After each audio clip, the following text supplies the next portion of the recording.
Relative motion one dimension हम लोगों ने स्टार्ट किया था, और उसमें उसमें मेन बात हमें ये देखनी है कि जब भी हम लोग velocity of B with respect to A निकाल रहे हैं, तो उसमें वेलोसिटी ऑफ बी में ए की वेलोसिटी माइनस करके हमको ऐड कर देनी है, ठीक है ना, जिससे हमको जो है ये velocity of B with respect to A मिल जाएगी।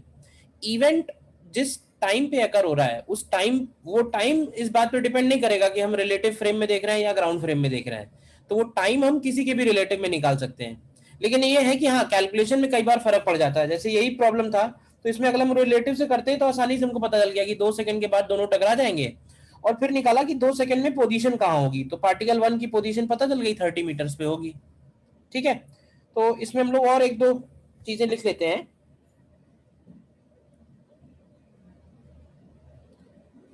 इसमें हम लोग लिखते हैं motion with respect to lift, motion with respect to accelerating lift.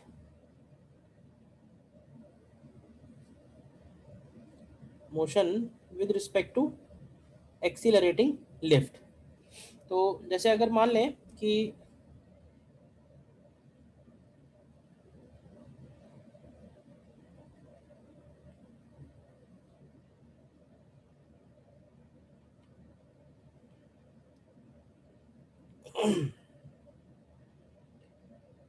Lift अगर ए नॉट एक्सीलरेशन से ऊपर की तरफ जा रही है, देखो, और लिफ्ट अगर ए नॉट एक्सीलरेशन से नीचे की तरफ जा रही है, तो अगर इस लिफ्ट के अंदर कोई ऑब्जेक्ट है, लेट से कोई कॉइन है, और इस कॉइन का मोशन हम लोग देखना चाह रहे हैं विद रिस्पेक्ट टू लिफ्ट, तो सबसे पहले इसमें आएगा what is acceleration of coin with respect to lift. तो अगर हम कॉइन को फ्रीली छोड़ देते हैं, रेस्ट से छोड़ देते हैं, तो हमसे पूछा हो सकता है कि कॉइन कितनी देर में आके फ्लोर पे टकराएगा, या कॉइन को हम कुछ ऊपर की तरफ वेलोसिटी देते हैं तो वो कितनी देर में जाके वापस आएगा। इस तरह के क्वेश्चंस बनेंगे, तो उसमें हमें सबसे पहले चाहिए होगा acceleration of coin with respect to lift. तो इसको हम लोग लिख सकते हैं acceleration of coin minus acceleration of lift.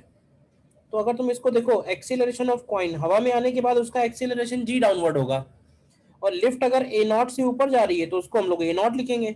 तो यहाँ से देखो, इसको हम ऐसे लिख सकते हैं minus of g plus a naught, और ये जो minus of g plus a naught आया है, इसको हम लोग कई बार बोलते हैं this is also known as g effective. तो तुम याद रख सकते हो इस चीज को कि अगर लिफ्ट ऊपर जा रही है ए नॉट एक्सीलरेशन से, तो जी इफेक्टिव की जो वैल्यू है वो जी प्लस ए नॉट बनेगी। ठीक, इसी तरह से अगर ये लिफ्ट नीचे की तरफ आ रही है तो नीचे की तरफ लिखेंगे अगर, तो acceleration of coin with respect to lift बन जाएगा acceleration of coin minus acceleration of lift. तो ये हो जाएगा एक्सीलरेशन ऑफ कॉइन यानी कि minus g, and acceleration of lift यानी कि माइनस ए नॉट। तो इसको हम लोग लिख सकते हैं minus of g minus a naught, and minus of g minus a naught मतलब ये बन गया इस बार जी इफेक्टिव। ठीक है, और जी इफेक्टिव इस केस में जी माइनस ए नॉट हो जाएगा।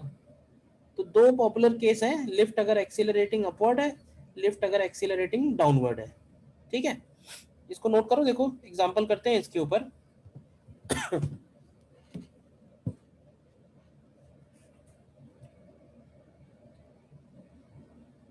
फॉर एग्जांपल,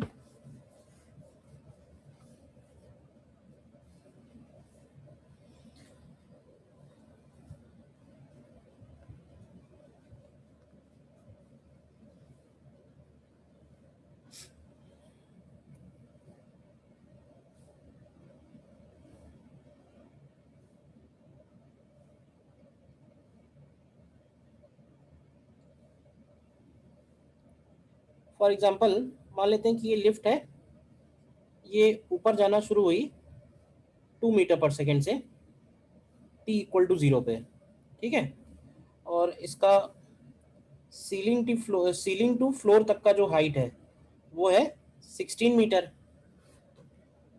ठीक है, क्वेश्चन है a bolt starts falling from ceiling at t equal to 0। ठीक है, तो हमें निकालना है फाइंड ए पार्ट में time taken, time taken till it strikes the floor,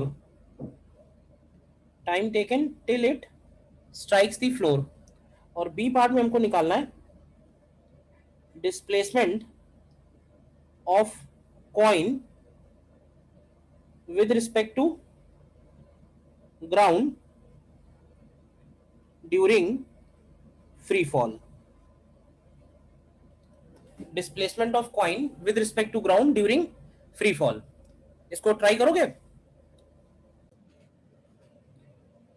देखो इस केस में भी लिफ्ट अगर ऊपर की तरफ जा रही है तो हम लोग डायरेक्टली बोल सकते हैं कि जो जी इफेक्टिव की वैल्यू होगी वो जी प्लस ए नॉट के हिसाब से 12 मीटर पर सेकेंड स्क्वायर हो जाएगी डाउनवर्ड। ठीक, हम लोग लिफ्ट के अंदर ही बैठ के देख रहे हैं, तो लिफ्ट के अंदर बैठ के देखने पर ये बताओ विद रिस्पेक्ट टू लिफ्ट उसका इनिशियल वेलोसिटी 0 है, एक्सीलरेशन इसका आएगा 12 मीटर पर सेकेंड स्क्वायर डाउनवर्ड, उसको जो डिस्प्लेसमेंट कवर करना है लिफ्ट के अंदर वो है 16 मीटर, और हमें चाहिए टाइम कितना लगेगा। तो इसमें हम लोग यूज कर सकते हैं S is equal to U T plus half A T square, तो ये simply half A T square बचेगा, तो टी की वैल्यू आ जाएगी under root of 2s upon A. तो ये देखो कितना बनेगा under root of 2s, s की जगह 16 और a की जगह है 12, तो ये कितना आ जाएगा, ये आ जा रहा है 4 अपॉन रूट 6, या इसको लिख सकते हैं 2 अंडर रूट 2/3, क्यों भाई? Yes sir. सेकेंड्स। तो ये तो टाइम हो गया। अब आ जाओ वापस से ग्राउंड पे, तो with respect to ground lift start हुई है तो लिफ्ट का भी इनिशियल वेलोसिटी क्या रहा होगा 0, तो विद रिस्पेक्ट टू ग्राउंड अगर डिस्प्लेसमेंट लिखना है तो हम फिर से you T plus half A T square लगाएंगे, लेकिन ध्यान रखना कि ग्राउंड के रिस्पेक्ट में उसका जो एक्सीलरेशन होगा वो -10 होगा, ग्राउंड से उसका एक्सीलरेशन 12 नहीं है, ग्राउंड से तो -10 ही है, और टी स्क्वायर की वैल्यू रखेंगे तो ये हो जाएगा, क्या बन जाएगा, ये हो जाएगा 4 इंटू 2/3, तो ये देख लो कितना बनेगा ये वैल्यू, सेकंड वाला आंसर माइनस का 40/3 बन रहा है। बोलिए, क्लियर है? यस। देखो इसमें शीट में से करते हैं कुछ क्वेश्चन।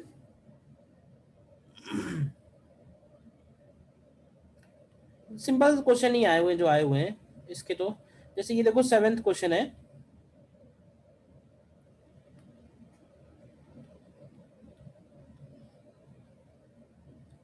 सेवेंथ क्वेश्चन देखिए,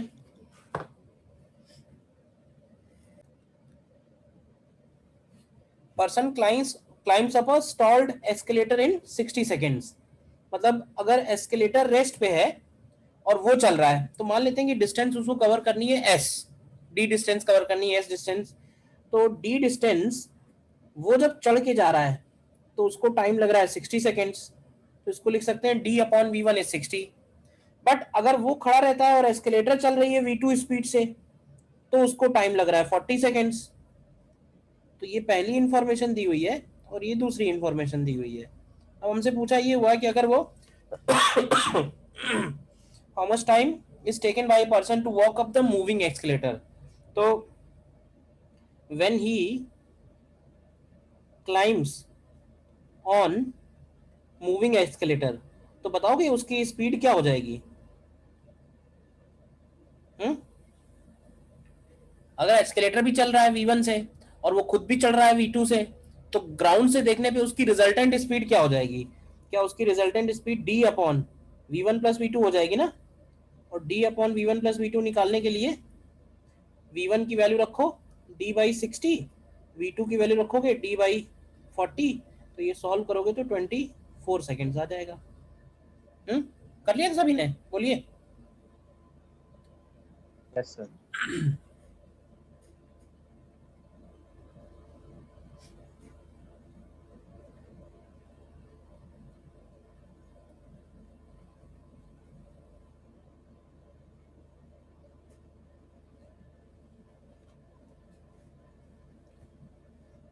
ठीक है, 1 डायमेंशन में और कुछ नहीं है।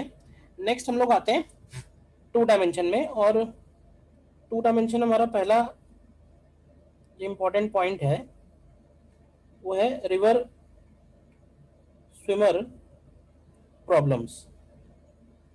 रिवर स्विमर प्रॉब्लम्स, अब देखो रिवर स्विमर प्रॉब्लम से हमें एक जो बेसिक बात समझनी है, तो फिर हमें कुछ भी याद नहीं करने की जरूरत है फिर से। जैसे मान लेते हैं कि रिवर फ्लो हो रही है यू स्पीड से, ठीक है, रिवर फ्लो हो रही है यू स्पीड से, ठीक। और स्विमर जो है उसको क्रॉस करना है रिवर को वाई डायरेक्शन में, रिवर का विड्थ दिया हुआ है डी। तो होता क्या है कि स्विमर का जो स्पीड है, ये स्पीड हो गया v, स्पीड ऑफ स्विमर। तो जब स्विमर फ्लोइंग रिवर में जाएगा तो स्विमर की जो स्पीड v है उसमें रिवर वाली वेलोसिटी ऐड होगी, यानी कि उसका रिजल्टेंट निकलेगा, और रिजल्टेंट निकलेगा स्विमर स्पीड और रिवर स्पीड का रिजल्टेंट से। तो ये रिजल्टेंट जिधर भी आएगा इसका जो एक्चुअल डायरेक्शन होगा स्विमर का वो यही वाला होगा, actual line of motion followed by swimmer, ठीक है। यानी होगा क्या, अगर हम इस स्विमर को देखें ध्यान से, तो स्विमर का जो बॉडी है, समझना ध्यान से, स्विमर का बॉडी हमको इस तरह से नजर आएगा, ये समझना, ये स्विमर का बॉडी मैंने बनाया है, लेट्स से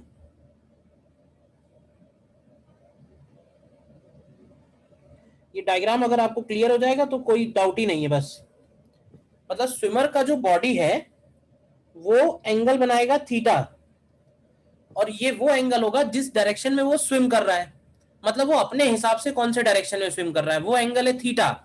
लेकिन जो उसकी बॉडी का मोशन होगा, मतलब उसकी बॉडी उस लाइन पे नहीं जा रही है, बॉडी उसकी दूसरे लाइन पे जा रही है, क्योंकि वो ड्रिफ्ट हो रहा है। सोचो ध्यान से भाई, उसकी वेलोसिटी में रिवर वाली वेलोसिटी ऐड हो रही है, तो उसकी बॉडी थोड़ा आगे की तरफ ड्रिफ्ट कर जा रही है। तो जो रिजल्टेंट मोशन हो रहा है वो लाइन कोई और है। वो लाइन कौन सी है, वो लाइन है u और v का रिजल्टेंट। तो रिजल्टेंट लाइन अलग है और वो अलग डायरेक्शन में स्विम कर रहा है। तो अगर कोई पूछेगा कि स्विमर का हेडिंग डायरेक्शन, उसका स्विमिंग हेडिंग डायरेक्शन कौन सा है, तो वो थीटा एंगल पे है, और v जो है वो उसकी स्पीड है, ठीक है। v स्पीड जो बोलते हैं इसको बोलते हैं speed of swimmer with respect to river भी बोलते हैं इसको, या फिर इसको ऐसे ही बोलते हैं कि this is swimming speed in still water, swimming speed in still water. अब तुम सिर्फ मुझे बताओ वेक्टर एडिशन तुमको आता है क्या, बस अब तुम्हें u और v का रिजल्टेंट निकालना है। तो ये बताओगे कि u और v का जो भी रिजल्टेंट आएगा उसका y कंपोनेंट क्या होगा, बताओगे y कंपोनेंट क्या होगा, u और v का जो भी रिजल्टेंट आएगा उसका y कंपोनेंट क्या होगा, बताइए। v sin theta. v sin theta बनेगा। क्या उसके y कंपोनेंट में रिवर वेलोसिटी का कोई कंट्रीब्यूशन है? No sir. सिर्फ तुम्हें इस डायग्राम को ध्यान से दिमाग में बिठाना है बस। क्या उसको रिवर क्रॉस करने में रिवर की वेलोसिटी का कोई कंट्रीब्यूशन होगा वाई डायरेक्शन में? नहीं होगा, यानी उसकी अपनी वेलोसिटी है। तो ये जो वी वाई है ये एक्चुअली है वी साइन थीटा। देखो जो उसकी वी वाई है वो वी साइन थीटा ही है, और v y v sine theta अगर है तो उसको क्रॉस करने में कितना टाइम लगेगा, टाइम ऑफ क्रॉसिंग रिवर। तो टाइम ऑफ क्रॉसिंग रिवर हो जाएगा d अपॉन वी वाई, तो ये हो जाएगा d upon v sine theta. देखो, और टोटल ड्रिफ्ट अगर निकालना हो x डायरेक्शन में, total drift in x direction, मतलब x डायरेक्शन में वो कितना डिस्प्लेस हुआ है, तो x डायरेक्शन का जो टोटल डिस्प्लेसमेंट है, तो मुझे ये बताओ कि इसकी जो रिजल्टेंट वेलोसिटी आएगी ये और ये, इसका x कंपोनेंट कितना आएगा, यानी vx। vx कितना लिखेंगे? u cos theta. हाँ sir v cos theta plus u। हाँ, u plus v cos theta होगा, मतलब उसकी अपनी वेलोसिटी का भी उधर कंट्रीब्यूशन है और रिवर की वेलोसिटी तो उधर ही है। तो वो जो ड्रिफ्ट होगा, फिर से समझ लो कि 2 डायमेंशन मोशन है, it is a combination of 2 1 dimension motion. तो एक डायमेंशन हो गया y, एक डायमेंशन हो गया x। टाइम हम लोग ने निकाल लिया। अब इतने टाइम में एक्स में कितना डिस्प्लेस होगा, तो इतने टाइम में एक्स में डिस्प्लेस होगा सीधे सीधे वी एक्स इंटू टी, तो ये हो जाएगा d u plus v cos theta upon v sine theta. तो बेसिक बात तो बस इतनी सी है, बस जो तुम्हारे सामने दिख रही है, ठीक है ना। अब ये है कि इसके कुछ पॉपुलर केस होते हैं, तो उसको अलग से नोट कर लो चाहो तो। पहले केस में होता है कि when time of crossing river is minimum, तो बताओ कि एक मिनिमम करने के लिए क्या करें।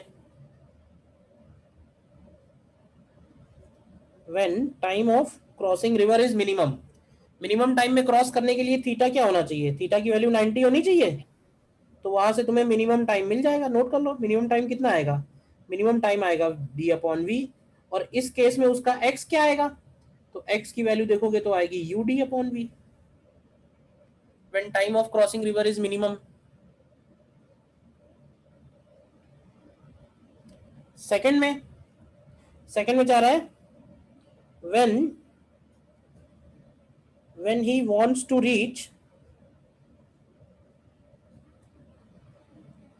directly opposite point of the bank of the river। पहले यहां तक नोट कर लो, फिर ये वाला पॉइंट बताते हैं। इसमें कोई डाउट है यहां तक तो बताओ। No, sir. नोट भी कर लिया है, ठीक। When he wants to reach directly opposite point of the river, मतलब वो जो है वो ध्यान से देखो, तो इस O पॉइंट से चल के लेट से वो P पॉइंट पे पहुंचना चाह रहा है, P उसका डायरेक्टली अपोजिट वाला पॉइंट है, तो क्या ऐसे बोल सकते हैं कि U और V का रिजल्टेंट जो है वो P के अलॉन्ग होना चाहिए। हम चाहते हैं कि ये जो लाइन ऑफ मोशन है, ये वाली लाइन ना होके वो इस लाइन के अलॉन्ग जाए, अलॉन्ग दी लाइन जाए, परपेंडिकुलर लाइन के अलॉन्ग, तो उसके लिए उसका वेलोसिटी कौन से डायरेक्शन में होना चाहिए। तो हम एक बात तो पक्का बोल सकते हैं, और वो ये कि इस बार हमको u और v का जो रिजल्टेंट है, इनका रिजल्टेंट हमको कौन से डायरेक्शन में चाहिए, वो डायरेक्शन बना लो। सबसे पहले हम चाहते हैं इस बार u और v का रिजल्टेंट इस डायरेक्शन में हो, तो जाहिर सी बात है हमको जो v लेना चाहिए वो 90 से ज्यादा लेना चाहिए, क्योंकि उसमें ड्रिफ्ट होगा ना, तो ड्रिफ्ट ऐड होके वो इधर आ जाए। अब हम चाहते हैं कि रिजल्टेंट इधर हो, तो इसकी क्या कंडीशन लगाओगे बताओगे। अगर हम ये वाला एंगल अल्फा ले लें सपोज, तो क्या कंडीशन लगाओगे। हम चाहते हैं कि रिजल्टेंट इधर की तरफ आए,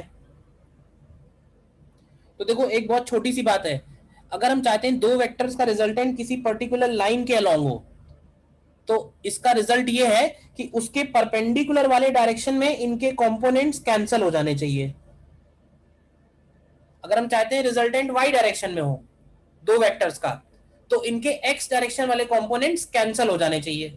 तो x डायरेक्शन वाले कंपोनेंट्स कितने हैं निकल के आएंगे, इसका कितना निकल के आएगा x डायरेक्शन में, इसका निकल के आएगा v साइन अल्फा, और इसका ये तो है ही पूरा का पूरा u, और इधर क्या निकल के आएगा, इधर निकल के आएगा v कॉस अल्फा। तो जरा बताओगे कि कंडीशन क्या आएगी, कंडीशन आएगी कि v साइन अल्फा u के बराबर होना चाहिए, यानी जो साइन अल्फा है वो u अपॉन v हो जाए, यानी उसको कितने एंगल पे स्विम करना चाहिए, तो परपेंडिकुलर वाली लाइन से अप स्ट्रीम अल्फा एंगल पे स्विम करना चाहिए। अल्फा कितना है, अल्फा है sine inverse u upon v, और उसको टाइम कितना लगेगा क्रॉस करने में, तो टाइम लगेगा d upon v cos alpha. तो जरा साइन अल्फा पता है, कॉस अल्फा की वैल्यू रखें तो क्या मिलेगा, तो ये आएगा under root of 1 minus sine square alpha, तो यहां से आ जाएगा d upon under root of v square minus u square. तो ये टाइम लगेगा, तो इस बार जाहिर सी बात है टाइम थोड़ा ज्यादा लगेगा उसको क्रॉस करने में, लेकिन ये है कि वो अपोजिट डायरेक्शन में पहुंच जाएगा। एक और बात का ध्यान रखना कि ये पॉसिबिलिटी तभी पॉसिबल है जब v का वैल्यू u से बड़ा होगा। अगर उसकी स्विमिंग स्पीड कम है, रिवर की स्पीड ज्यादा है, तो ऐसा पॉसिबल नहीं आएगा। ठीक है, जिस भी डायरेक्शन में हम चाहते हैं कि वो जाए, तो ऐसे समझ लो कि उस डायरेक्शन के परपेंडिकुलर डायरेक्शन में उसके कंपोनेंट्स कैंसिल हो जाने चाहिए, बस बेसिक बात ये है। तो हम चाहते हैं u और v का रिजल्टेंट y के अलॉन्ग हो, तो x वाले कंपोनेंट्स हमने कैंसिल कर दिए। बताओ। तो ये दो तो इसके पॉपुलर केस हैं जिसपे ज्यादातर क्वेश्चन बनते हैं, बट इसके अलावा अगर और कुछ होगा तो फिर तुम्हें इन दोनों की हेल्प से निकालना है फिर, और ये वेक्टर रिजल्टेंट से निकालना है।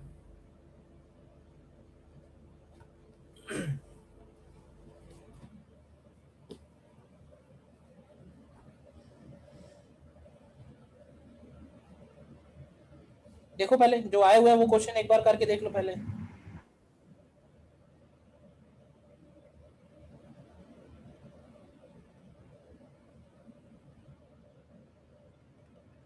जैसे ये क्वेश्चन नंबर 18 देखो।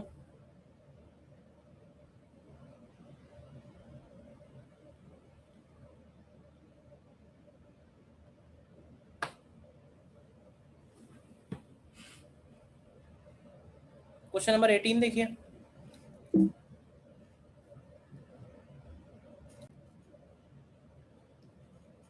देखो इसमें सीधा सीधा क्या करना है, river flowing at a speed 2 and swimmer can swim at 4।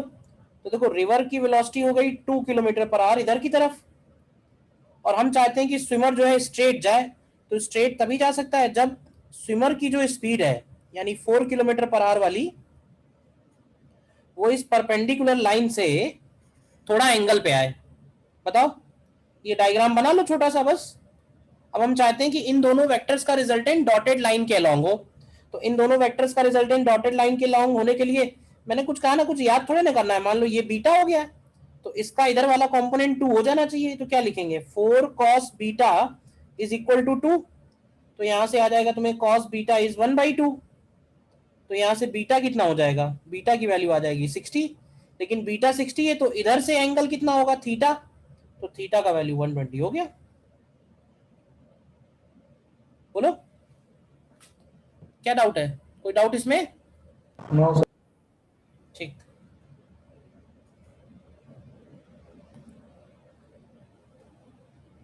और देखो और कोई पूछा गया है, नहीं पूछा गया।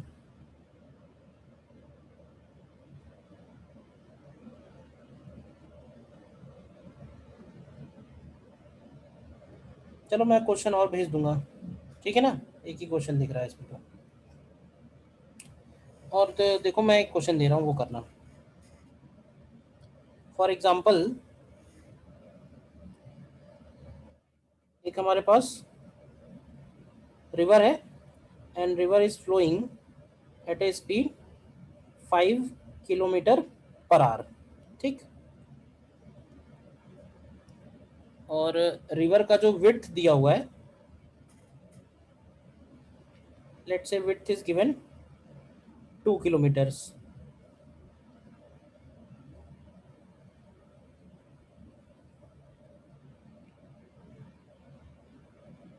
ठीक है। और क्वेश्चन ये है,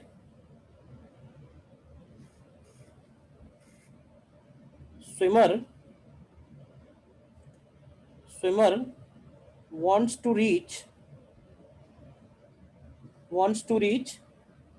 directly from point A to point P, directly from point A to point P। तो हमें निकालना है find the direction in which he must swim to reach P। और हमें निकालना है also find time taken। Swimmer का स्पीड दिया हुआ है स्टिल वाटर में, और स्विमर का स्पीड दिया है 5√3 किलोमीटर पर आवर। स्विमर का स्पीड 5√3 किलोमीटर पर आवर दिया हुआ है। देखो बताओ इसमें क्या आएगा। देखो इसको मैं कर रहा हूं। देखो एक बात तो पक्का है कि अगर हम चाहते हैं कि वो पी पॉइंट की तरफ जाए तो उसको जो अपना स्विमिंग का डायरेक्शन रखना चाहिए।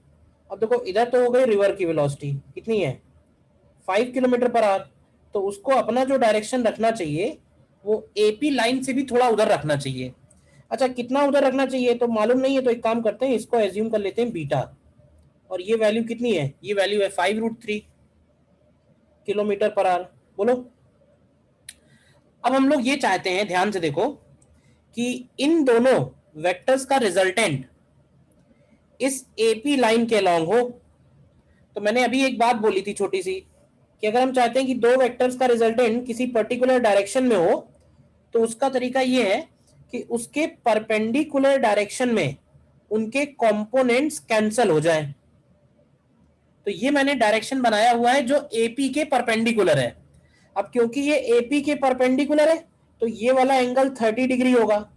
तो 5 का इधर कितना कंपोनेंट आएगा, 5 का इधर कंपोनेंट आएगा 5 cos 30, और 5√3 का इधर कितना कंपोनेंट आएगा, तो 5√3 का कंपोनेंट आएगा 5√3 साइन बीटा।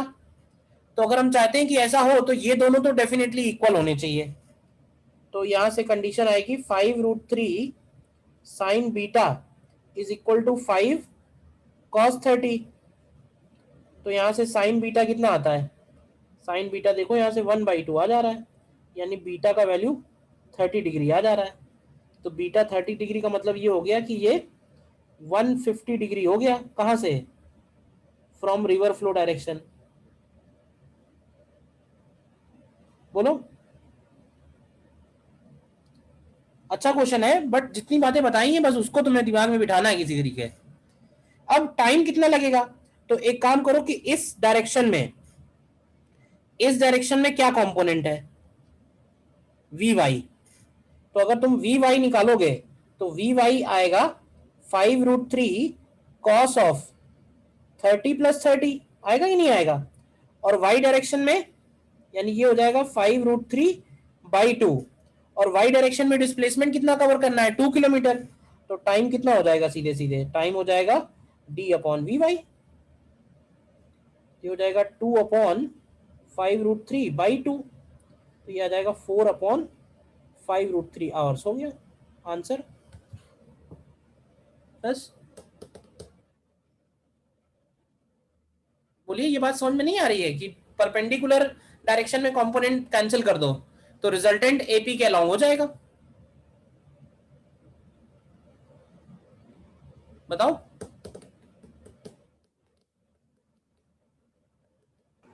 Yes sir. ठीक है, सर ये फिर से बता दीजिए वाला क्वेश्चन। यहाँ पे जो बैलेंस किए हैं सर। बैलेंस ही तो बस ध्यान देना है, और तो कुछ है ही नहीं इसमें। ये रिवर की वेलोसिटी है और ये स्विमर की वेलोसिटी है। हम चाहते हैं कि इन दोनों वेक्टर्स का रिजल्टेंट इस डायरेक्शन में आए। तो कॉन्सेप्ट ये है कि अगर दो वेक्टर्स का रिजल्टेंट किसी पर्टिकुलर डायरेक्शन में चाहते हो, तो उस डायरेक्शन के परपेंडिकुलर डायरेक्शन में उनके कंपोनेंट्स कैंसिल हो जाए। तो इस डायरेक्शन में इनके कंपोनेंट निकालें, तो ये डायरेक्शन इससे 90 डिग्री पे है, तो अगर इससे 90 पे है तो ये वाला 30 हो गया। तो इस 5 का इधर कंपोनेंट कितना आएगा, 5 cos 30, और इसका इस डायरेक्शन में क्या कंपोनेंट आएगा, तो इस डायरेक्शन में cos बीटा है, इस डायरेक्शन में sin बीटा है, दोनों इक्वल कर दिए। सबसे आसान तरीका है ये इस टाइप के क्वेश्चंस करने का। कुछ भी और अप्लाई करोगे तो कहीं कैलकुलेशन में फंस सकते हो या कुछ और में कहीं और फंस जाओगे। और है एक लाइन का ही, बस वो एक लाइन तुम्हें दिमाग में बिठानी है। बताओ क्लियर हुआ नहीं हुआ। यस सर, हो गया सर। यस ठीक है ना, और कुछ नहीं है रिवर स्विमर, बस खत्म रिवर स्विमर। रिवर स्विमर जैसे देखो, सेम रिवर स्विमर का केस है, वही सेम केस होता है एयरप्लेन और विंड का। मतलब प्लेन का विंड में मोशन और स्विमर का रिवर में मोशन, कोई अंतर नहीं है। रिवर की जगह विंड हो गया, स्विमर की जगह प्लेन आ जाएगा। तो सेम आइडेंटिकल क्वेश्चन वहां पे भी है। ठीक है, क्वेश्चन मैं और दे दूंगा, उसमें नहीं है शीट में। तो नेक्स्ट देखो, इसमें next is Rain Man problems. Rain Man problems में ये बोलते हैं कि जैसे सपोज अगर रेन ड्रॉप्स वर्टिकली डाउनवर्ड हो रही हैं, ठीक है। तो ये हो गया वेलोसिटी ऑफ रेन, और जो मैन है वो रेस्ट पे है, तो मैन को जो अम्ब्रेला है वो इस तरह से पकड़ना चाहिए टू सेव हिम, कि जो रेन ड्रॉप्स की वेलोसिटी है वो उस अम्ब्रेला के अपोजिट आए, उस एक्सिस के अलोंग आए। तो मैन अगर रेस्ट पे है तो सिचुएशन ये है। बट अगर देखते हैं हम लोग कि अगर यही मैन दौड़ने लगता है, अगर यही दौड़ने लगे तो उसको अपने उसी अम्ब्रेला का जो डायरेक्शन है उसको भी चेंज करना पड़ता है, और अब अम्ब्रेला का जो डायरेक्शन है वो थोड़ा टिल्ट होगा, क्योंकि जो रेन ड्रॉप्स की वेलोसिटी है वो चेंज हो गई होती है। तो अब ये जो रेन ड्रॉप्स हैं ये है velocity of rain with respect to running man, मतलब मैन के दौड़ने से रेन ड्रॉप्स का जो एपरेंट वेलोसिटी है वो चेंज हो जा रहा है। रेस्ट पे है तो सपोज वर्टिकली डाउनवर्ड है, लेकिन अगर दौड़ने लगेंगे तो उनका डायरेक्शन कुछ और नजर आएगा। तो हमें वो डायरेक्शन निकालना होता है कई बार कि वो डायरेक्शन क्या होगा। तो इसको भी हम रिलेटिव से करते हैं। तो रिलेटिव में हम लोग सिंपली ये बोलते हैं velocity of rain with respect to ground, देखना ध्यान से, this is equal to velocity of rain with respect to man plus velocity of man with respect to ground. तो हमें बेसिक बात बस ये ध्यान रखनी है कि रेन की वेलोसिटी ग्राउंड के रिस्पेक्ट में जो होगी वो होगी रेन की वेलोसिटी मैन के रिस्पेक्ट में प्लस मैन की वेलोसिटी ग्राउंड के रिस्पेक्ट में। और ये जो इक्वेशन है ये बिल्कुल रिवर स्विमर जैसे ही है। इसकी जगह रिवर कर दो, इसकी जगह स्विमर कर दो, इसकी जगह स्विमर कर दो, इसकी जगह रिवर कर दो, एक ही बात है। Velocity of A with respect to ground is equal to velocity of A with respect to B plus velocity of B with respect to ground. या इसको इधर लाके लिख लो तो V A minus V B बन जाएगा, एक ही बात है। अगर इसमें कंफ्यूजन है तो ये तो क्लियर है ना, velocity of rain with respect to man is equal to velocity of rain minus velocity of man, ऐसे लिख लो। या फिर जैसे मैंने लिखा है कि velocity of rain equal to velocity of rain with respect to man plus velocity of man. तो पहले तो इक्वेशन में कोई कंफ्यूजन तो नहीं है ना कि कोई नई इक्वेशन लिख दी है, बोलो। इक्वेशन में कोई कंफ्यूजन नहीं है, कोई भी नई इक्वेशन नहीं लिखी हुई है, वही इक्वेशन है रिलेटिव वेलोसिटी वाली। अब बात आती है इनके वेक्टर रिलेशन पे।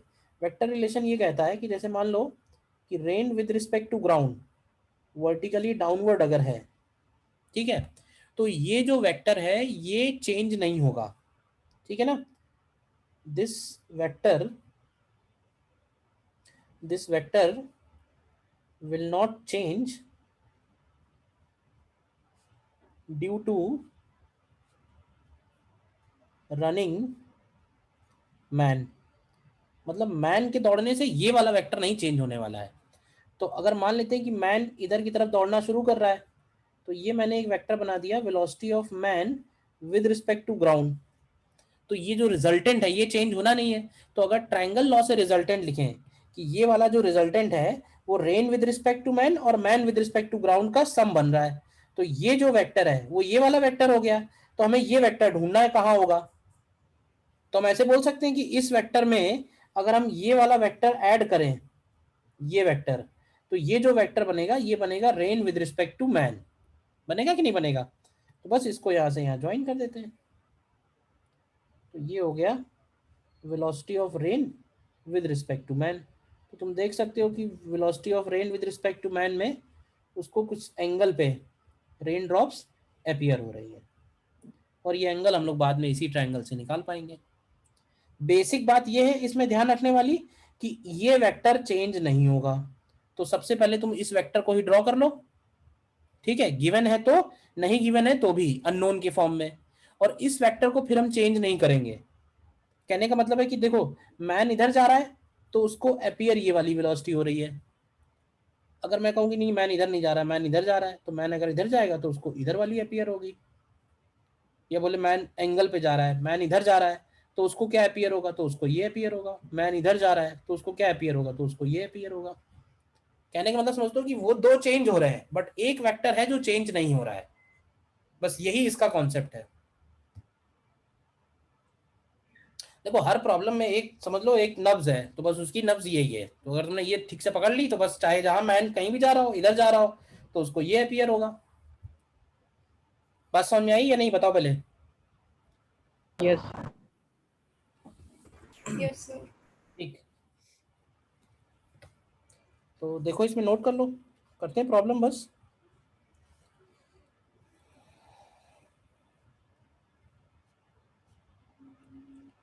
To a man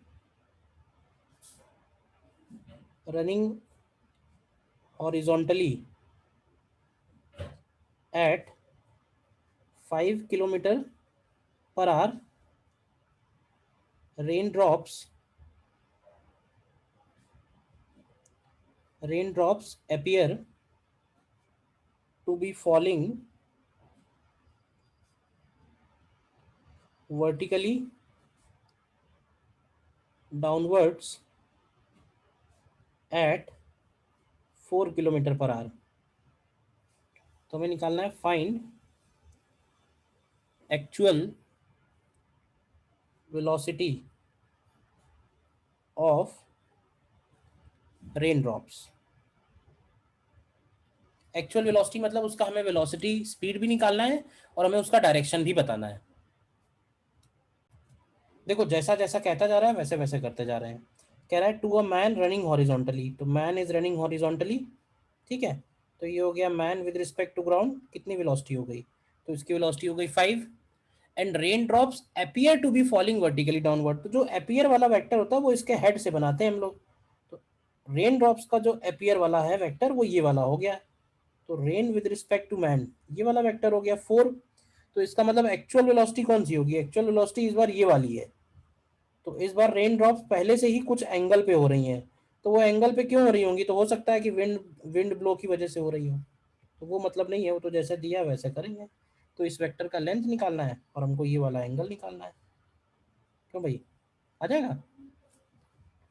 mod of V R comma G कितना आएगा, under root of 5 square plus 4 square, तो ये हो जाएगा अंडर रूट ऑफ 41।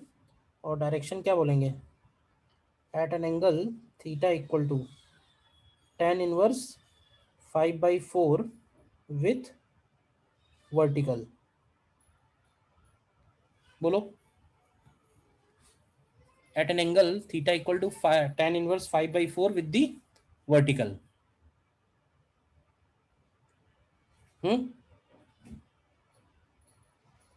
क्लियर है। Yes sir.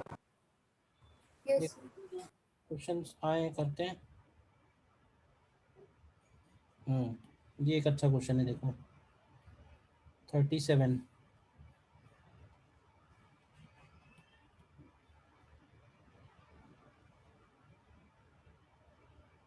देखिए 37,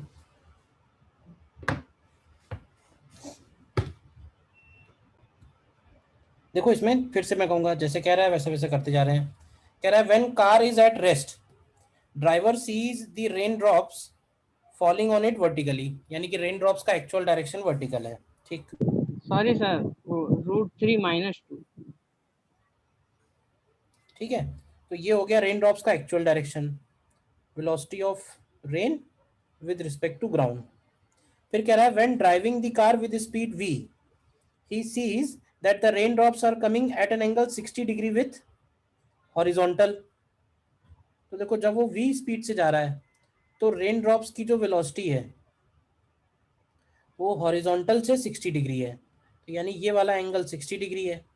ये हो गया वेलोसिटी ऑफ कार, ये हो गया rain with respect to car. फिर कह रहा है कि अगर अब वो स्पीड जो है 1 प्लस बीटा वी कर दे रहा है, यानी कि v से बढ़ा के बीटा वी कर दे रहा है, बीटा वी और बढ़ा दे रहा है, तो मान लेते हैं कि ये वेक्टर बीटा वी हो गया, तो टोटल हो जाएगा v प्लस बीटा वी। तो जो उसको एपियर हो रहा है, तो ये एंगल 45 एपियर हो रहा है, तो अब ये वाला एंगल 45 है। तो हमें बीटा का वैल्यू बताना है क्या होगा। क्यों भाई, कैसे निकालें। तो देखो ये v है, ये 90 डिग्री है, ये 60 है, तो क्या हम ये वाला वेक्टर निकाल सकते हैं? ये जो रेड से मैंने बनाया हुआ है, कितनी वैल्यू होगी इसकी? 2v होगी। cos 60v/2v हो जाएगा। ठीक, अब देखो ध्यान से, 2v के सामने वाला एंगल दिया हुआ है, और ये वाला एंगल भी अगर हम लोग निकालें तो ये हो जाएगा 120 डिग्री। तो ये वाला एंगल कितना आएगा? क्यों भाई, इधर वाला एंगल कितना बनेगा? तो 120 + 45 हो गया 165। तो ये एंगल आएगा 15 डिग्री। तो इस ट्राइंगल में साइन रूल लगा देते हैं। साइन रूल मालूम है? यूजिंग साइन रूल तो हम लोग लिख सकते हैं कि beta v upon sine of 15 degree is equal to 2v upon sine 45। तो v और v कैंसिल हो जा रहा है, बीटा का वैल्यू आ जाएगा 2 साइन 15 अपॉन साइन 45। तो अब ये वैल्यू थोड़ा सॉल्व करना पड़ेगा, कैसे निकालेंगे? तो 2 अपॉन साइन 45 तो हो गया 2√2, और साइन 15 डिग्री को लिखेंगे साइन ऑफ 45 - 30। तो ये आएगा sign A cos B minus cos A और साइन बी। देखो, तो ये 1/2√2 भी कैंसिल हो जा रहा है, तो ये √3 - 1 आ रहा है। तो √3 - 1 का मतलब 0.732। अच्छा क्वेश्चन है ये, देखो समझ में आया या नहीं आया बताओ? ये बाद वाली वेलोसिटी हो जाएगी।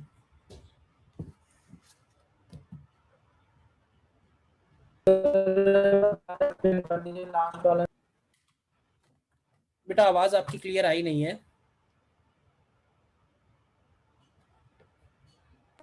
Sir last step using sine rule से। साइन रूल ये होता है कि जैसे मान लो कोई भी ट्राइंगल है ए बी सी, ए के सामने वाला कैपिटल ए, बी के सामने वाला बी, और ये सी एंगल, ठीक है? तो ये साइन रूल होता है A upon sine A is equal to B upon sine B is equal to C upon sine C. ठीक है ना? मैथ में प्रूफ करते हो तुम, बट फिलहाल हमें ज़रूरत नहीं है, तुम याद रखो केवल साइन रूल को। साइन रूल इस तो पढ़ा होगा ना?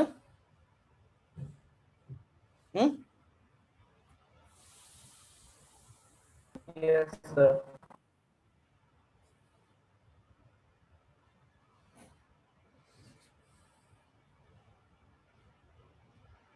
ठीक है, और देखो इसमें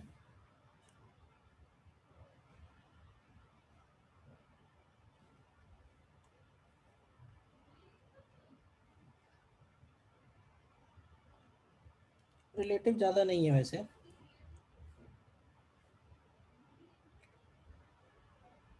एक ये मिनिमम डिस्टेंस वाला क्वेश्चन है, ये भी कई बार आता है।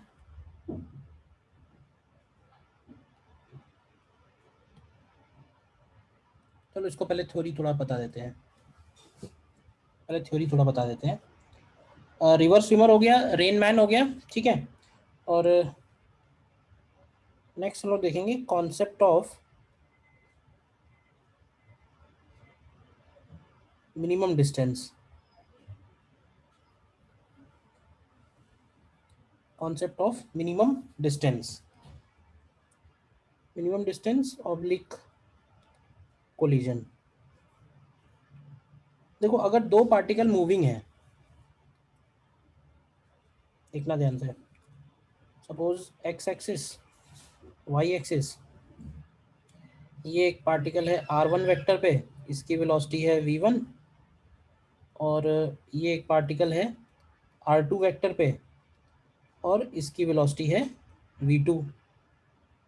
देखो, तो अब देखो पार्टिकल 1 और पार्टिकल 2 के बारे में क्या कहोगे? कोलाइड होंगे या नहीं होंगे?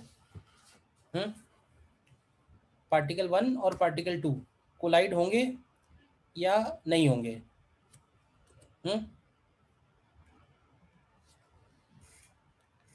अब तुम कहोगे सर ऐसे देख के कैसे बता सकते हैं कि कोलाइड होंगे कि नहीं होंगे, कुछ वैल्यू तो दी नहीं होंगे, ठीक है ना? ठीक है, तो ऐसे केस में क्या करेंगे? अगर हमें यही पता करना है कि कोलाइड हो रहे हैं या नहीं हो रहे हैं, तो ये जो डायग्राम दिया हुआ है, ये डायग्राम दिया हुआ है विद रिस्पेक्ट टू ग्राउंड, तो हम इसको कन्वर्ट करेंगे विद रिस्पेक्ट टू पार्टिकल 2। तो अगर हम with respect to particle 2 convert करेंगे, तो ध्यान से देखना, पार्टिकल 2 पे बैठ जाएंगे, ऐसे ही बोलते हैं। तो पार्टिकल 2 कैसे हो जाएगा, रेस्ट पे, और पार्टिकल 2 पे बैठने के बाद पार्टिकल 1 की पोजीशन आएगी R12, position of 1 with respect to 2, और पार्टिकल 1 की वेलोसिटी जो नजर आएगी, तो लेट से पार्टिकल 1 की वेलोसिटी नजर आ रही है V12। तो अगर ये V12 का डायरेक्शन R12 से मैच नहीं कर रहा है, समझना, इसके ऊपर बैठ के अगर ये इधर आता हुआ नजर नहीं आ रहा है, तो इसका मतलब है ये कोलाइड नहीं करेंगे, और अगर कोलाइड नहीं करेंगे तो फिर ये इधर निकल जाएगा। तो दो बातें हैं, अगर कोलिजन हो रहा है तो उसकी क्या कंडीशन है, और अगर कोलिजन नहीं हो रहा है तो उनके बीच में मिनिमम डिस्टेंस कितना रहा, यानी कितने डिस्टेंस से वो कोलाइड होते होते रह गए। ये दो बातें हमसे पूछी जाती हैं। तो देखो, ये वाला जो डायग्राम मैंने बनाया है, ये बनाया है if they are not colliding, वो कोलाइड नहीं हो रहे हैं। अब देखो ध्यान से, अगर वो कोलाइड नहीं हो रहे हैं तो ये पार्टिकल 1 की जो वेलोसिटी है वो इस डायरेक्शन में आएगी, तो क्या करो, इसको आगे बढ़ा दो, इस डायरेक्शन को, ठीक है, इस डायरेक्शन को मैंने आगे बढ़ा दिया। तो अब देखो कि इस डायरेक्शन से जब पार्टिकल 1 इस लाइन पे जा रहा है, तो पार्टिकल 2 से मिनिमम डिस्टेंस के पे कब रहा होगा, तो यहाँ से तुम इसके ऊपर परपेंडिकुलर ड्रॉप करोगे, तो ये जो इनके बीच में डिस्टेंस आएगा डी मिनिमम, ये इनके बीच का मिनिमम डिस्टेंस आएगा जिससे वो कोलिजन होते होते रह गए, तो इसको बोलते हैं मिनिमम डिस्टेंस ऑफ अप्रोच। ठीक है, कैसे निकालते हैं, किसी एक पार्टिकल के रिस्पेक्ट में दूसरे पार्टिकल की वेलोसिटी फाइंड करेंगे, और उस वेलोसिटी का डायरेक्शन जो होगा उस डायरेक्शन में वो लाइन आगे बढ़ा देंगे। तो जब हम ये लाइन आगे बढ़ा देंगे तो हम पता चल जाएगा कि ये परपेंडिकुलर डिस्टेंस कितनी है। तो अगर हम ये वाला एंगल मेजर कर पाए तो ये एंगल मिल जाएगा, अगर तो ये डिस्टेंस भी आ जाएगी। क्वेश्चन में अप्लाई करेंगे तो एक ऑप्शन तो ये है, और दूसरा ऑप्शन ये है with respect to particle 2 if they are going to collide, if they are going to collide, तो अगर वो कोलाइड होने वाले होंगे ना, तो सिचुएशन ऐसी बनेगी, ये पार्टिकल 2 हो गया, पार्टिकल 2 पे हम लोग बैठे हैं जो रेस्ट पे है, ये पार्टिकल 1 हो गया, पार्टिकल 1 का पोजीशन वेक्टर है R12, तो पार्टिकल 1 की जो वेलोसिटी है 2 पे बैठने के बाद वो इस डायरेक्शन में आनी चाहिए, ठीक है ना। यानी यहाँ पे हम लोग ये बोलेंगे कि V12 must be opposite, V12 must be opposite to R12 vector, just इसके अपोजिट होना चाहिए तभी कोलिजन होगा। और कोलिजन कितनी देर के बाद होगा, अगर हमें टाइम निकालना हो तो टाइम हम लोग निकाल सकते हैं कि R12 का जो मैग्नीट्यूड है उसमें V12 के मैग्नीट्यूड से डिवाइड कर दो, तो ये टाइम हो जाएगा। बस दो ही ऑप्शन है, या तो वो कोलाइड होंगे या वो कोलाइड नहीं होंगे। अगर होंगे तो ये वाली सिचुएशन होगी जो नीचे दी हुई है, और अगर नहीं होंगे तो ऊपर वाली सिचुएशन होगी। एक बार ध्यान से ये डायग्राम देख लो, ठीक है ना। सर हाँ सर ये फर्स्ट वाली सिचुएशन फिर से बता दीजिए।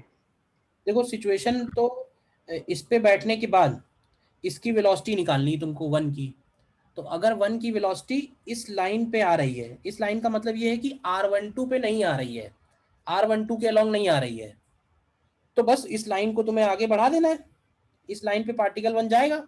अब तुम ऐसे सोचो कि 2 पे बैठ के तुमको नजर आ रहा है कि 1 सामने से गुजर गया, अभी 1 सामने से गुजर गया, तो मिनिमम डिस्टेंस पे कब रहा होगा, पेंडिकुलर, परपेंडिकुलर पे जब आया होगा तब 1 और 2 के बीच में डिस्टेंस मिनिमम रहा होगा। और अगर ये वेलोसिटी R12 के अपोजिट है तब तो कोलाइड ही हो जाएगा, यहाँ से यहाँ आ रहा है, मतलब तुम एक गाड़ी में बैठे हो, दूसरी गाड़ी में कोलाइड होने वाली है, तो तुम्हें क्या लगेगा, वो तुम्हारी तरफ आ रही है, तो वो ये वाला केस बनेगा।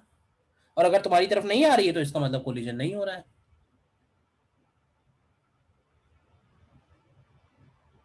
बोलिए।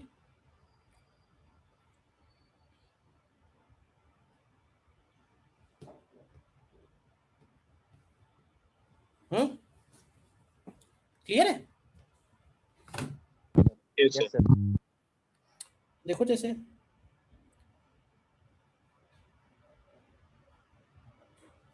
For example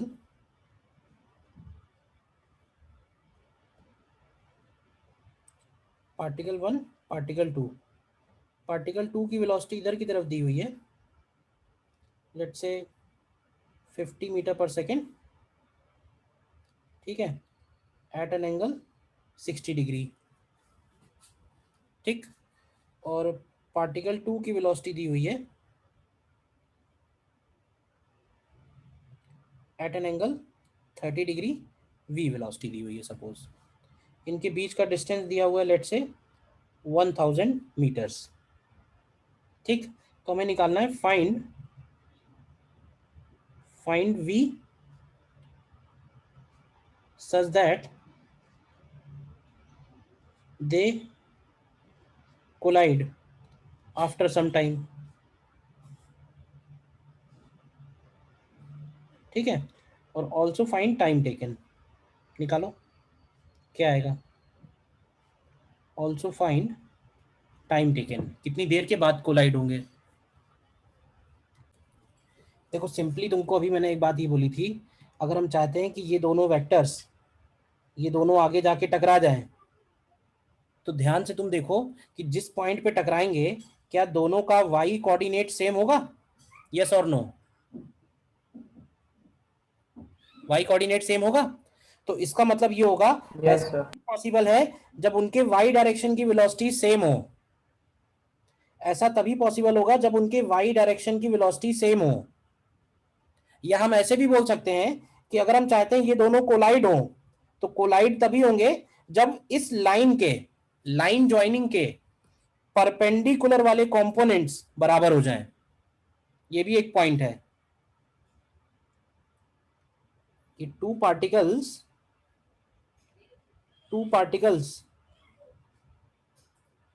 will collide only if component of velocity is perpendicular to line joining them are equal। तो देखो इसका कंपोनेंट इधर क्या आएगा, इसका इधर क्या कंपोनेंट आएगा और इसका क्या इधर कंपोनेंट आएगा, बराबर कर दो। इसका आएगा v sin 30 और इसका आएगा 50 sin 60, बराबर कर दो क्या आएगा, तो v sin 30 50 sin 60 कितना बनेगा यहाँ से, v की वैल्यू 50√3 आ रही, बस हो गया, v की वैल्यू 50√3 हो गई। टाइम कितना लगेगा, तो इस डायरेक्शन में क्या कंपोनेंट है, इस डायरेक्शन में है v cos 30 और इसका इस डायरेक्शन में क्या कंपोनेंट है, इस डायरेक्शन में है 50 cos 60।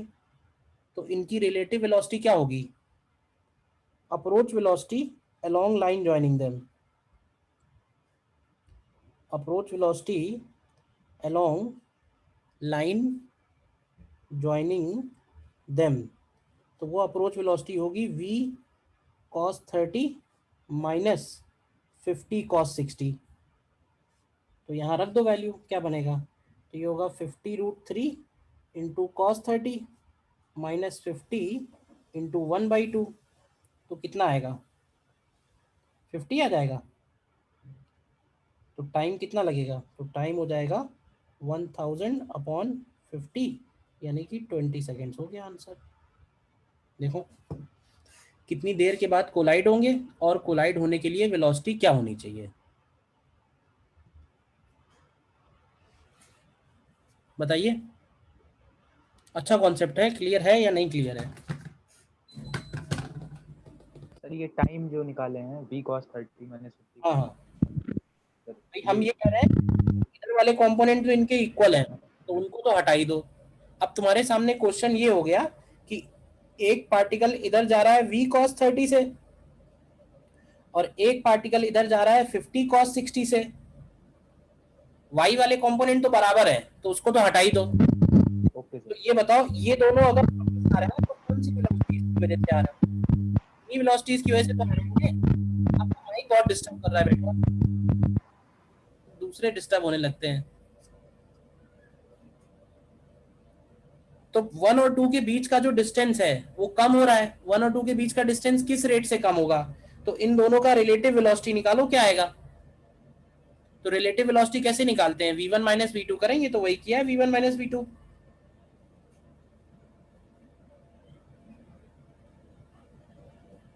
ठीक है।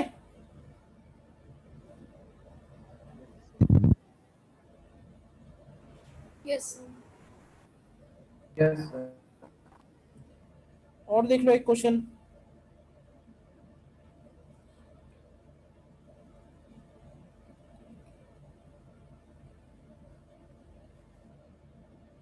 ये इधर आ रहा है 2 मीटर पर सेकेंड से, और ये भी इधर आ रही है पॉइंट बी 2 मीटर पर सेकेंड से। इसका डिस्टेंस पॉइंट ओ से दिया हुआ है 3 मीटर, इसका डिस्टेंस पॉइंट ओ से दिया हुआ है 4 मीटर। तो ये बताओगे कि पॉइंट ओ पे टकराएंगे कि नहीं टकराएंगे? दोनों पॉइंट ओ की तरफ आ रहे हैं सेम स्पीड से, तो क्या टकराएंगे या नहीं टकराएंगे? हाँ, हमें इसमें निकालना है find No, sir. Minimum distance of approach between them. मतलब इस केस में इनके बीच में कितना मिनिमम डिस्टेंस रहा, minimum distance of approach between them. देखो करो ट्राई। देखो इसको मैं दोनों तरह से बता देता हूँ। मान लो कि तुमको रिलेटिव यूज करना है और रिलेटिव यूज नहीं करना है, दोनों सिचुएशन में बता देता हूँ। तो जैसे मान लेते हैं कि हम पहले करते हैं कि रिलेटिव नहीं यूज कर रहे हैं, तो ये सिचुएशन है t इक्वल टू 0 की।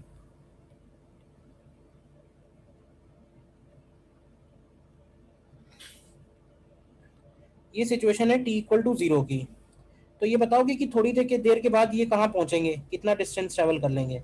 तो थोड़ी देर के बाद ये 2t डिस्टेंस ट्रैवल कर लेगा, ये भी यहाँ पहुंचेगा, तो इसने भी कितना डिस्टेंस ट्रैवल कर लिया होगा? 2t। तो ये बताओ कि जब ये 2t डिस्टेंस ट्रैवल कर लेंगे तो इनके बीच का डिस्टेंस कितना होगा, l डिस्टेंस कितना होगा? तो ध्यान से देखो, l स्क्वायर को हम लोग लिख सकते हैं 3 minus 2t whole square plus 4 minus 2t whole square. बताओ, बेसिक तरीके से सीधे सीधे दोनों पॉइंट्स के बीच में डिस्टेंस निकाला है, और हम चाहते हैं कि ये डिस्टेंस जो है ये मिनिमाइज हो। तो इस फंक्शन को मिनिमाइज करने के लिए क्या कर सकते हैं? इसका डेरिवेटिव टाइम के रिस्पेक्ट में 0 कर सकते हैं। तो मिनिमाइज करने के लिए हम D L square upon D T को 0 करते हैं। तो देखो जरा कैसे निकालते हैं। ये आएगा 2 3 माइनस 2t एंड माइनस 2 आएगा, प्लस 2 4 माइनस 2t और माइनस 2 इक्वल टू 0। तो जरा सॉल्व करो, ये 2 कैंसिल हो रहा है, ये माइनस 2 कैंसिल हो रहा है, तो देखो क्या आएगा, 4 और 3 7 इज इक्वल टू 4t। तो यहाँ से t की वैल्यू आ गई 7/4 सेकेंड्स। तो l की मिनिमम वैल्यू क्या आ जाएगी? तो t की वैल्यू 7/4 सेकेंड रख दो, तो यहाँ से आएगा 3 minus 7/2 whole square plus 4 minus 7/2 whole square. तो देखो कितना बनेगा, ये अंडर रूट ऑफ क्या आएगा, ये आ जाएगा 1/4 प्लस ये भी 1/4 आएगा, तो ये 1/√2 मीटर बन रहा है। देखो पहले ये क्लियर है ये वाला मेथड? बोलिए। Yes sir. ठीक, अब देखो जरा दूसरा मेथड। दूसरा मेथड हम लोग लगाएंगे रिलेटिव वाला, मेथड 2। मेथड 2 में हम लोग बोलेंगे कि ये जो डायग्राम दिया हुआ है इसको हम लोग कन्वर्ट कर लेते हैं विद रिस्पेक्ट टू बी, यानी बी पे बैठ जाते हैं। अब ध्यान से देखना, जब हम बी पे बैठेंगे तो ए की वेलोसिटी क्या नजर आएगी? तो जो बी की वेलोसिटी हम लोगों ने ऊपर की तरफ 2 दिखाई हुई है उसको माइनस करके हम ए में ऐड कर देंगे, यानी ए की वेलोसिटी में बी की वेलोसिटी माइनस करके ऐड कर दी, तो बी की वेलोसिटी हटा दो, अब बी कैसे हो गया, बी पे बैठ गए हम लोग, तो बी कैसा है, बी रेस्ट पे है। तो अब सिर्फ कौन चलता हुआ नजर आएगा, अब सिर्फ ए चलता हुआ नजर आएगा।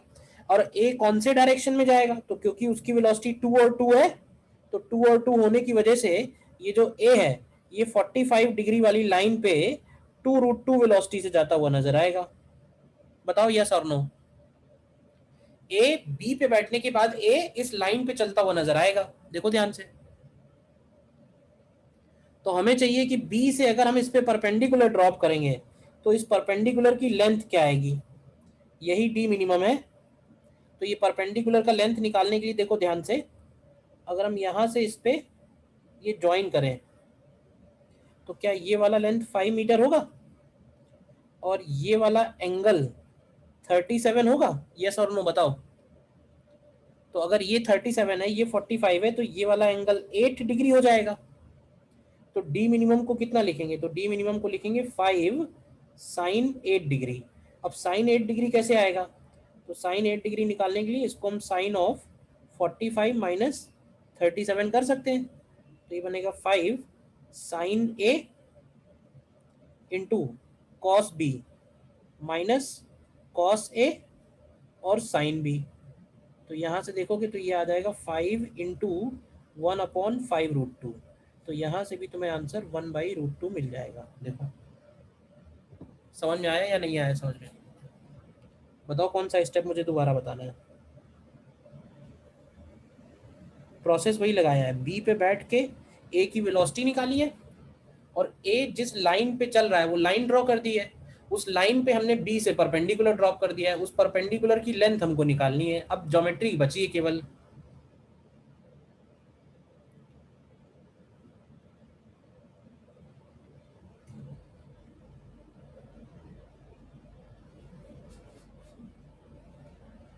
बताओ कोई डाउट है तो, कोई डाउट नहीं है। देखो फिर ये वाला क्वेश्चन नंबर 15 करो।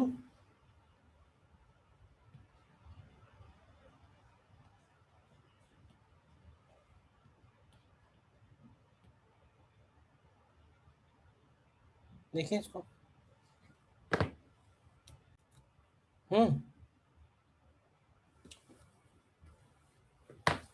बताओ इसको, ये अभी ट्राई करोगे इसको, अच्छा क्वेश्चन है ये।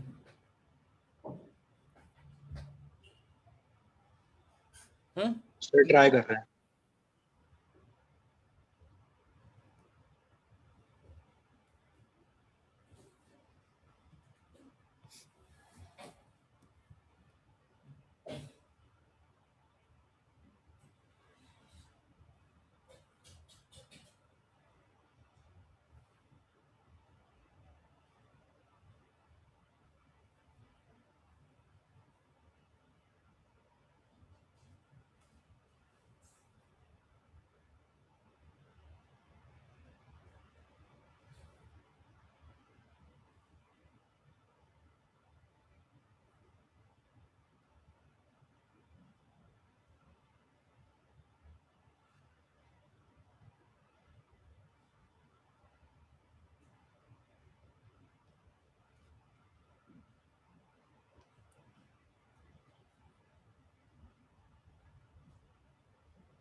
इस तरह का सिचुएशन है ये।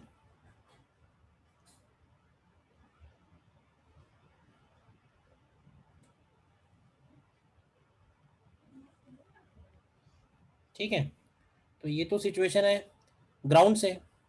अगर हम कन्वर्ट करना चाहें इसको किसी एक के रिस्पेक्ट में, तो velocity of B with respect to A convert कर लेते हैं। तो ये हो जाएगा velocity of B minus velocity of A, velocity of B दी हुई है -10i कैप, और इसमें माइनस वेलोसिटी ऑफ ए करेंगे तो ये देखो ध्यान से, ये बन जाएगा, ये बन जाएगा -40i cap and -50j cap. देखो ठीक है, तो -40i कैप -50j कैप, यानी बी की वेलोसिटी इस तरफ आ जाएगी कहीं। तो हम चाहते हैं कि इस डायरेक्शन में ये जो velocity of B with respect to A है, यहाँ से ए का परपेंडिकुलर डिस्टेंस कितना बनेगा। ठीक है, तो अब क्योंकि वेक्टर ही वेक्टर है सब जगह, तो एंगल बस हमें निकालना थोड़ा सा टीडियस काम है। तो एक तरीका ये भी है कि ये वाला वेक्टर निकालो कितना होगा, R B with respect to A. तो position of B with respect to A बनेगा 80i cap plus 150j cap. ये हो गया position of B with respect to A, और ये हो गई velocity of B with respect to A. तो इन दोनों वेक्टर्स के बीच में ये वाला एंगल अगर चाहिए, तो ये जो डी मिनिमम है इसकी वैल्यू हम लोग लिख सकते हैं, D minimum becomes mod of R B comma A, और ये साइन अल्फा आएगा। और साइन अल्फा दो वेक्टर्स से अगर हमें निकालना है तो उसका एक तरीका ये होता है कि अगर हम उसका क्रॉस प्रोडक्ट ले लें, क्रॉस प्रोडक्ट मतलब R B A cross V B A कर दें, क्रॉस प्रोडक्ट। तो क्रॉस प्रोडक्ट में साइन आता है, और डिवाइड कर दें इनके मैग्नीट्यूड से, यानी mod of R B A into mod of V B A. ये स्टेप बताओ अलग है थोड़ा, तो ये आर बी ए कैंसिल हो जाएगा, तो इनके क्रॉस प्रोडक्ट में सीधे सीधे वी बी ए मल्टीप्लाई करना है, तो ये डी मिनिमम आ जाएगा। या हमें डी मिनिमम नहीं निकालना है, इसमें क्या निकालना है, किस टाइम पे वो मिनिमम डिस्टेंस पे होगा। तो हमें एक्चुअली ये वाला डिस्टेंस चाहिए, एक्स मिनिमम। तो डी मिनिमम नहीं चाहिए, छोड़ो हटाओ। एक्स मिनिमम अगर हमें मिल जाए तो टाइम मिल जाएगा। तो एक्स मिनिमम निकालने के लिए इस ट्रायंगल में हम लोग इसको लिख सकते हैं mod of R B A into cos alpha. और कॉस अल्फा कैसे आएगा दोनों वेक्टर के बीच में, क्या कॉस अल्फा उनके डॉट उससे आ जाएगा, क्रॉस प्रोडक्ट से, डॉट प्रोडक्ट से। तो हम इसको लिख सकते हैं mod of R B A, और ये हो जाएगा V B A dot R B A, V B A dot R B A. लेकिन ये नेगेटिव आएगा तो इसको पॉजिटिव बना देना, माइनस साइन मल्टीप्लाई करके, माइनस साइन मल्टीप्लाई करके, and divided by mod of V B A into mod of R B A. तो मॉड ऑफ आर बी ए जो है ये कैंसिल हो जाएगा। देखो इनका डॉट प्रोडक्ट क्या आएगा, वी बी ए ये रहा, और आर बी ए की वैल्यू हो गई 80i cap plus 150j cap. तो माइनस साइन हटा देंगे अगर, तो ये हो जाएगा 80 into 40 plus 150 into 50 and divided by V B A. तो वी बी ए की वैल्यू हो जाएगी under root of 40 square plus 50 square. ये एक्स मिनिमम आया है और टाइम चाहिए, तो टाइम निकालने के लिए फिर से एक्स मिनिमम में मॉड ऑफ वी बी ए का डिवाइड कर दोगे, तो एक तरह से दो बार डिवीजन हो जाएगा। तो वो होल अंडर रूट हटा देना, देखो अंडर रूट हटा देना, मतलब ये है, सीधे सीधे आंसर हो जाएगा 80 इंटू 40, ये हो गया 3200 plus 7500 and divided by 40 square plus 50 square. देखो 3200 plus 7500 and divided by 40 square plus 50 square, तो ये 2.609 आवर्स आता है। अच्छा क्वेश्चन है, देखो लंबा है थोड़ा।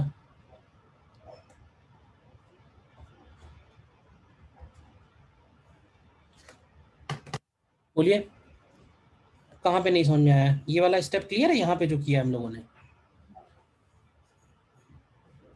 Yes sir. एक्चुअली वो एंगल हमको अल्फा ज्योमेट्री से तो दिख नहीं रहा है, ज्योमेट्री से नहीं दिख रहा है तो हमने वेक्टर का यूज कर लिया। दो वेक्टर्स के बीच में एंगल निकाला जा सकता है ना, तो डॉट प्रोडक्ट से निकाल दिया है।